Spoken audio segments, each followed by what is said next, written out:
सहारा। मोहित और अलका आखिर क्यों हैरान थे।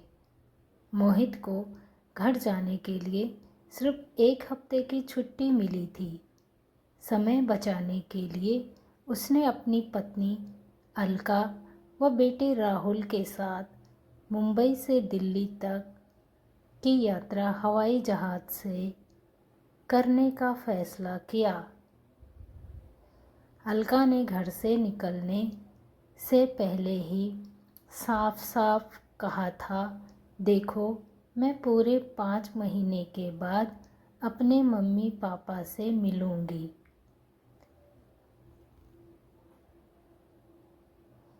भैया भाभी के घर से अलग होने के बाद वे दोनों बहुत अकेले हो गए थे, इसलिए मुझे उनके साथ ज़्यादा समय रहना है। अगर आपने अपने घर पर 2 दिनों से ज़्यादा रुकने के लिए मुझ पर दबाव बनाया तो झगड़ा हो जाएगा। अपने मम्मी पापा अकेलेपन से आज तुम इतनी दुखी और परेशान हो रही हो, पर शादी होते ही तुमने रात दिन कलह करके क्या मुझे घर से अलग होने को मजबूर नहीं किया था। जब तुमने कभी मेरे मनोभावों को समझने की कोशिश नहीं की तो मुझसे ऐसी उम्मीद क्यों रखती हो। मोहित उससे ऐसा सवाल पूछना चाहता था, पर झगड़ा और कलह हो जाने के डर से चुप रहा। तुम जितने दिन जहाँ रहना चाहो वहाँ रहना, पर राहुल अपने दादा दादी के साथ ज़्यादा समय बिताएगा। वे तड़प रहे हैं अपने पोते के साथ हंसने खेलने के लिए। मोहित ने रूखे से लहजे में अपनी बात कही और अलका के साथ किसी तरह की बहस में न उलझने से बचने के लिए टैक्सी की खिड़की से बाहर देखने लगा था। मोहित को अपनी सास मीना कभी अच्छी नहीं लगी थी। उनकी शह पर ही अलका ने शादी के कुछ महीने बाद से किराए के मकान में जाने की जिद पकड़ ली थी। उसका दिल बहुत दुखा था, पर शादी के 6 महीने बाद ही अलका ने उसे किराए के घर में रहने को मजबूर कर दिया था। वह करीब 4 साल तक किराए के मकान में रहा था। फिर नई कंपनी में नौकरी मिलने से वह 5 महीने पहले मुंबई आ गया था।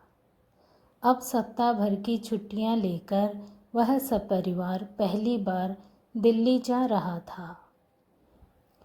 करीब 2 महीने पहले मोहित का साला नीरज अपनी पत्नी अंजू और सास ससुर के बहकावे में आकर घर से अलग हो गया था।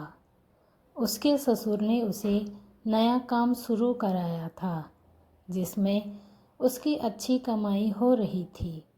ससुराल में ज़्यादा मन लगने से उसका ज़्यादा समय वहीं गुजरता था। उसके अलग होने के फैसले को सुनकर अलका बहुत तड़पी थी, खूब झगड़ी थी वह फ़ोन पर अपने भैया भाभी के साथ, पर उन दोनों ने घर से अलग होने का फैसला नहीं बदला था। इंसान को अपने किए की सज़ा ज़रूर मिलती है। दूसरे की राह में कांटे बोने वाले के अपने पैर कभी न कभी ज़रूर लहूलुहान होते हैं। मोहित की इस कड़वी बात को सुनकर अलका कई दिनों तक उसके साथ सीधे मुंह बात नहीं बोली थी। मोहित अपने माता पिता को मुंबई में साथ रखना चाहता था, पर अलका ने इस प्रस्ताव का ज़बरदस्त विरोध किया। माँ की कमर का दर्द और पिताजी का ब्लड प्रेशर बढ़ता जा रहा था। अगर हमने उन दोनों की उचित देखभाल नहीं की तो उन दोनों के लिए औलाद को पालने पोषने का कोई मतलब नहीं। अलका के पास मोहित के अलावा इस सवाल का कोई माकूब जवाब तो नहीं था, पर उसने अपने सास ससुर को साथ न रखने की अपनी जिद नहीं बदली थी। सुबह की फ़्लाइट पकड़कर वे सब 12 बजे के करीब अपने घर पहुंच गए। पूरे सफ़र के दौरान अलका नाराज़गी भरे अंदाज में खामोश रही थी। अपनी ससुराल के साथ अलका की बहुत सारी खराब यादें जुड़ी हुई थी। सास के कमर दर्द के कारण उसे पहुंचते ही रसोई में किसी नौकरानी की तरह मजबूरन घुसना पड़ेगा। यह बात भी उसे बहुत अखर रही थी। उसका मन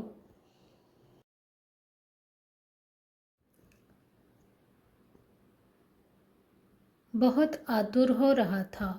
घंटी बजाने पर दरवाज़ा मोहित के पिता महेश जी ने खोला। उन सब पर नज़र पड़ते ही वे फूल से खिल उठे।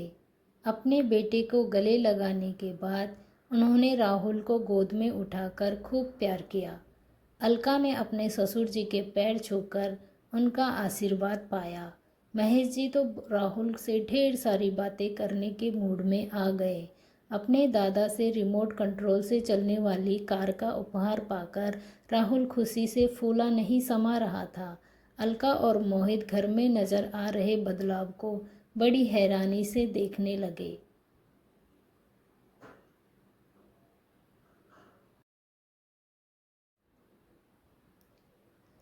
जिस ड्राइंग रूम में हमेशा चीज़ें इधर उधर फैली दिखती थी, वहाँ हर चीज़ करीने से रखी हुई थी।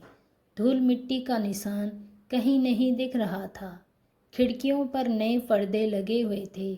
पूरा कमरा साफ सुथरा और खिला खिला सा नजर आ रहा था। माँ घर में नहीं है क्या? मोहित ने अपने पिता से पूछा। वह डॉक्टर के यहाँ गई हुई है, प्यार से राहुल का माथा चूमने के बाद महेश जी ने जवाब दिया। अकेली नहीं, उनकी एक सहेली साथ गई है। कौन? शारदा मौसी?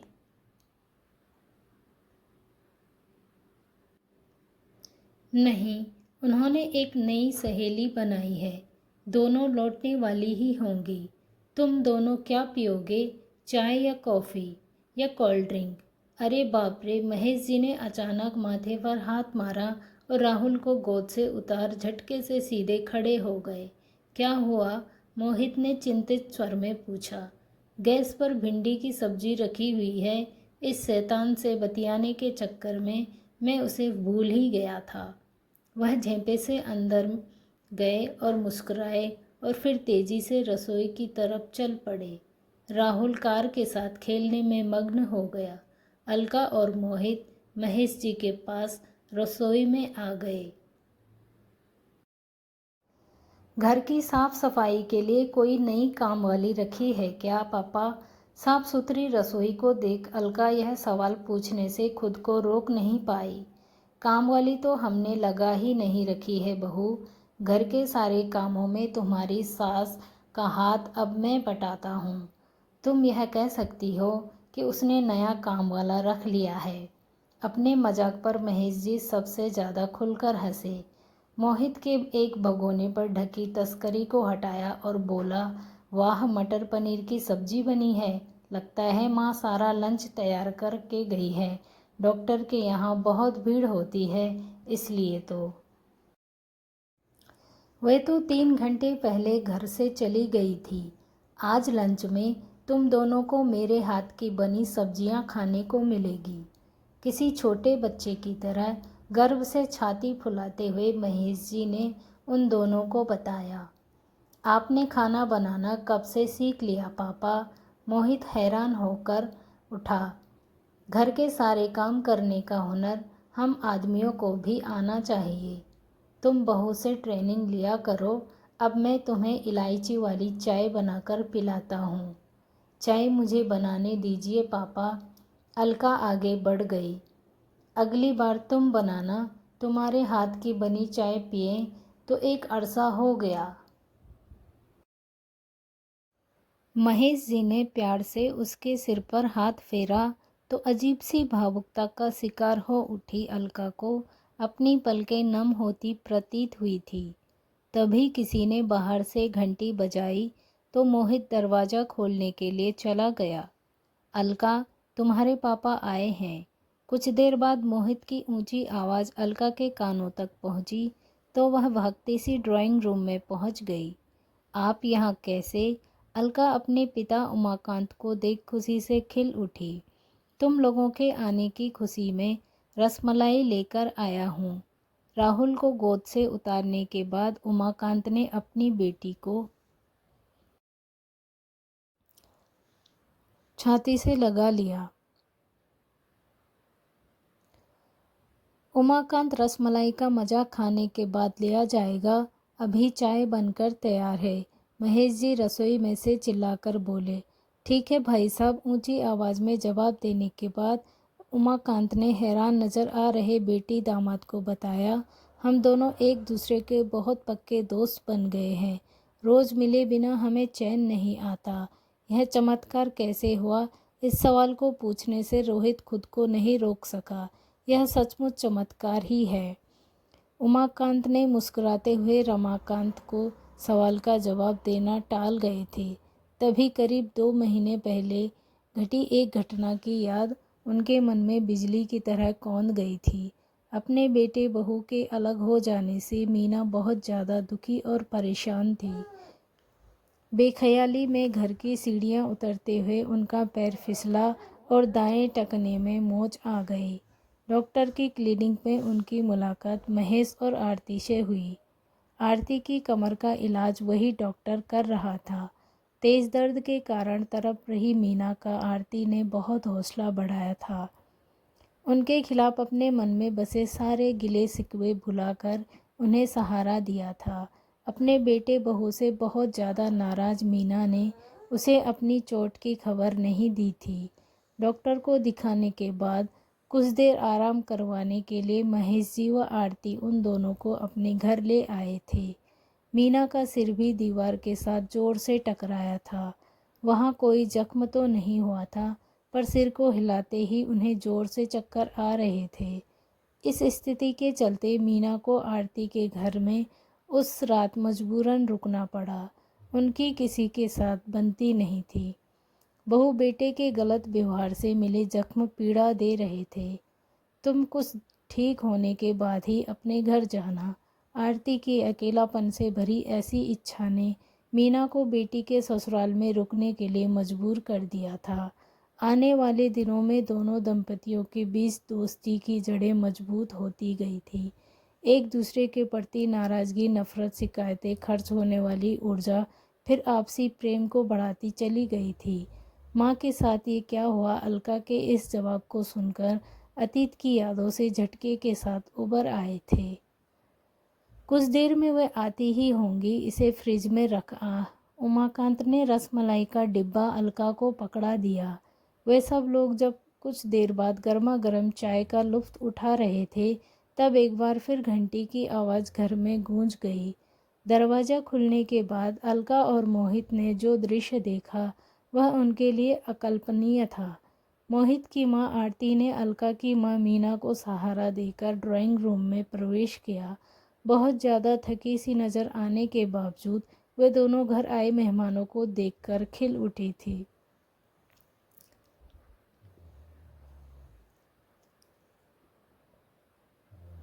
मोहित ने तेजी से उठकर पहले दोनों के पैर छुए और फिर मां की बाह थाम ली। मीना के हाथ खाली हुए तो उन्होंने अपनी बेटी को गले लगा लिया। अलका उनसे अलग हुई तो राहुल अपनी दादी की गोद से उतरकर भागता हुआ नानी की गोद में चढ़ गया। सबका लाड प्यार का केंद्र बनकर वह बेहद प्रसन्न और बहुत ज़्यादा उत्साह से भरा हुआ नजर आ रहा था। इस बार 2 कप चाय मैं बना कर लाता हूँ। उमाकांत ने अपना कप उठाया और चाय का घूंट भरने के बाद रसोई की तरफ चल दिया। उनकी जगह चाय बनाने के लिए अलका रसोई में जाना चाहती थी, पर आरती ने उसका हाथ पकड़कर रोक लिया। बहू, तुम्हारे पापा के हाथ की बनी स्पेशल चाय पीने की मुझे तो लत पड़ गई है। बना लेने दो उन्हीं को चाय। आरती के मुंह से निकले इन शब्दों ने अलका और मोहित के मनों को उलझन बहुत ज़्यादा बढ़ा दिया था। मुझे अपनी आंखों पर विश्वास नहीं हो रहा है। उन चारों बुजुर्गों को कुछ देर बाद बच्चा बनकर राहुल के साथ हंसते खेलते देख अलका ने धीमी आवाज़ में मोहित के सामने अपने मन की हैरानी प्रकट की। कितने खुश हैं चारों। मोहित भावुक हो उठा। इस सुखद बदलाव का कारण कुछ भी हो, पर यह दृश्य देखकर मेरे मन की चिंता गायब हो गई है। ये सब एक दूसरे का कितना मजबूरी सहारा बन गए हैं, पर यह चमत्कार हुआ कैसे? अपनी माँ के टखने में आई हुई चोट से एक बार फिर आश्चर्य से भर गई। पिता के कानों तक पहुंची। उन्होंने तालियां बजाकर सबका ध्यान अपनी तरफ आकर्षित किया और फिर बड़े स्टाइल से गला साफ करने के बाद स्पीच देने को तैयार हो गए। हमारे रिश्ते में आए बदलाव को समझने के लिए अलका और मोहित के दिलों में बनी उत्सुकता को शांत करने के लिए मैं इन दोनों से कुछ कहने जा रहा हूँ। मेरी प्रार्थना है कि आप सब भी मेरी बात ध्यान से सुने। अपनी अतीत की गलतियों को लेकर अगर कोई दिल से पश्चाताप करे तो उसके अंदर बदलाव अवश्य आता है। जब नीरज अपनी पत्नी व बेटी को लेकर अलग हुआ तब मीना और मुझे समझ में आया कि हमने अलका को किराए के मकान में जाने की शह देकर बहुत गलत किया। बढ़ती उम्र की बीमारियों के शिकार बने हम चारों मायूस और दुखी इंसानों के दिलों में एक दूसरे के लिए बहुत सारा मैल जमा था। इस मैल को दूर करने का मौका संयोग से हमें मिल गया। मनों का मैल मिटा तो वक्त ने यह सिखाया और दिखाया कि हम चारों एक दूसरे का मजबूत सहारा बन सकते हैं। आपस में अच्छे दोस्तों की तरह सहयोग शुरू करने के बाद आज हम सब अपने को ज़्यादा सुखी और सुख और सुरक्षित महसूस करते हैं। बेटी अपने घर चली जाए और बेटा बहू किसी के माता पिता का सहारा देने को, उनकी देखभाल करने को उपलब्ध न हो तो पड़ोसी, मित्र व रिश्तेदार ही उनके काम आते हैं। हम रिश्तेदार तो पहले ही थे, अब पड़ोसी व अच्छे मित्र भी बन गए हैं। भावुक नज़र आ रहे उमाकांत ने आगे बढ़कर महेश जी को उठाया और फिर दोनों दोस्त हाथ पकड़कर साथ साथ खड़े हो गए। पड़ोसी कैसे? मोहित ने हैरानी से पूछा। तुम दोनों को सरप्राइज़ देने के लिए हमने यह खबर अभी तक छिपाए रखी थी। अब अलका अपने ससुराल वालों के साथ हंसी खुशी से रहने लगी थी। सब लोग साथ में रहकर बहुत खुश थे।